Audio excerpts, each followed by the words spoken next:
ते म्हणतायत मी 2 दिवस झालं बोलतोय आज महाराजांना विचार. अरे बाकीचे कुठला विषय खाली एक मिनिट खाली एक आपण खाली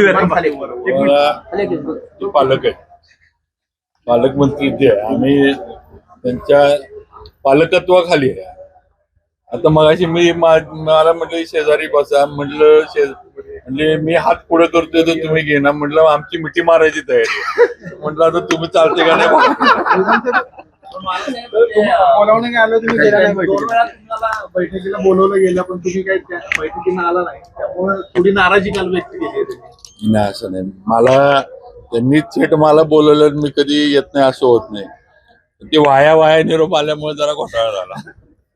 या जिल्हा परिषदेला आता तुम्ही दोघं एकत्र असणार आहे का?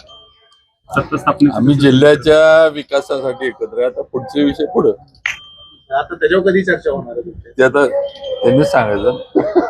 त्यांनी तुमच्यावर सांगताय, तुम्ही कधी हे करा. आम्ही काय आपलं बघत बसलोय, त्यांनी सांगायचं. ते म्हणजे 2 वेळा आम्ही पुढाकार घेऊन पुढे आलेलो, पण आता मोठा पक्ष भाजप पुढे येणार का विचार? ते मोठे आहेत, पक्ष आमचा मोठा जरी आकड्या नसला तरी ते मोठे आहेत. त्यांनी सर्व मोठ्यांनी सामावून घेतलं पाहिजे. मोठे 2 तोंडावर पडले असं त्यांनी सांगितलं. मोठे 2 तोंडावर पडले. 2 वेळा आम्ही बैठकीसाठी बोलवलेलं नाही ना, असं काय त्यावेळेस जरा वातावरण नीट नव्हतं, आता नीट झालं.